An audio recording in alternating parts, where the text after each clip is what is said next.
February 19, 1994, Riverside, California.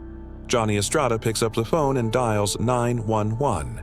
His girlfriend can't catch her breath. Her name is Gloria Ramirez. She's 31 years old, a mother of 2. 6 weeks earlier, doctors told her the cervical cancer had reached its final stage. None of that explains what's about to happen inside Riverside General Hospital's emergency room in the next 45 minutes. By the time paramedics carry Gloria through those doors, a dozen trained medical professionals, people who have seen the worst the human body can do, are about to collapse.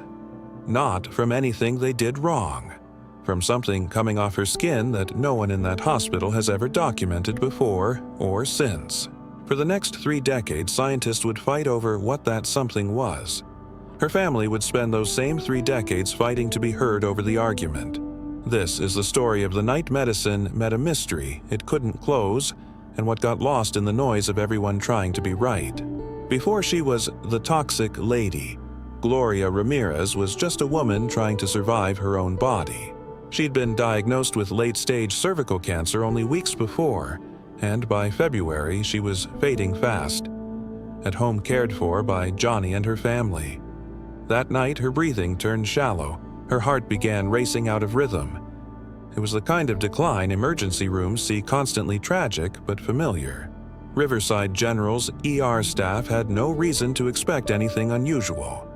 Terminal cancer patients arrived in crisis all the time. The team that met Gloria that night, nurses, a respiratory therapist, and emergency physician, had trained for exactly this kind of chaos. By 1994, modern toxicology believed it had cataloged nearly every industrial poison drug reaction and environmental hazard capable of harming a human body. That was the quiet confidence running underneath every emergency room in America. Whatever walks through that door, we already have a name for it. Based on hospital records, coroner testimony, and later interviews with staff, here is what likely happened when Gloria arrived at 8:15 p.m.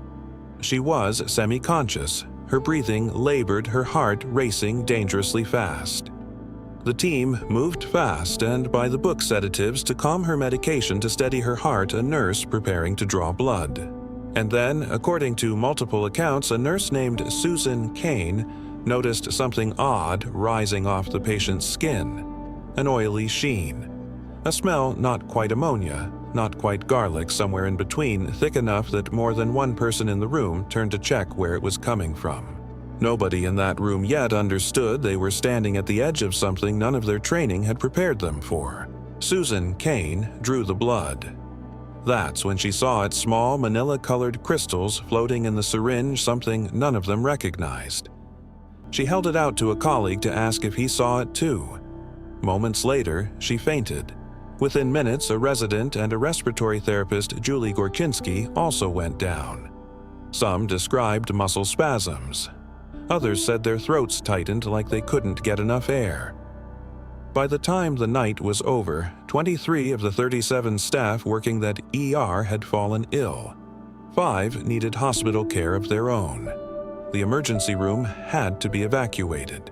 Gloria Ramirez died that night less than an hour after arriving. Here's where the story should have had a clean answer, and didn't. Investigators ruled out the obvious first. Not an assault, not a drug lab exposure, a popular rumor at the time fueled by the era's fear of hidden methamphetamine labs, but nothing in the toxicology matched it. Not a structural hospital leak, though reporters later dug up old inspection complaints about sewer gas problems in that same emergency department, a lead investigators pursued, and ultimately couldn't tie to that night. 2 theories were left standing, and neither has ever fully satisfied anyone.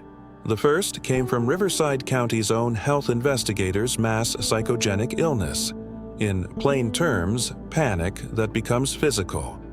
One person collapses, and under enough fear and adrenaline, other bodies start following without any airborne agent at all. It's a real documented phenomenon.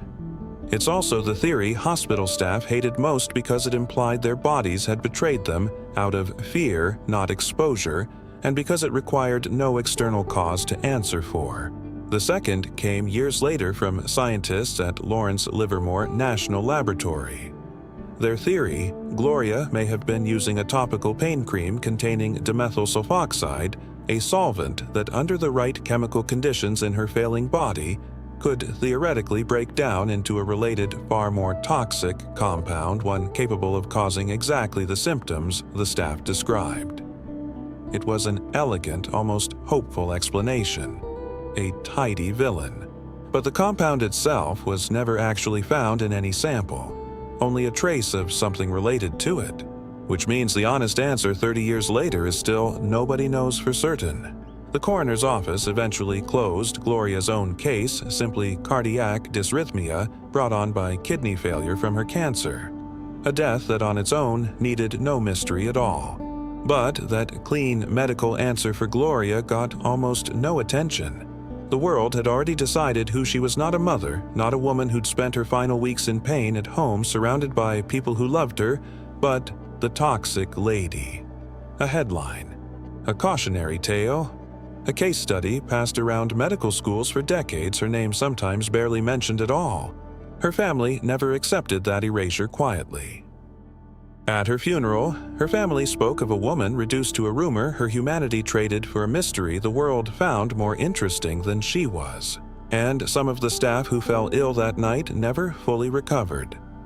Julie Gorchynski, the respiratory therapist, developed a bone condition in both knees in the years that followed, requiring multiple surgeries, a consequence she and her lawyers argued traced back to that single night in room 4. Two competing theories.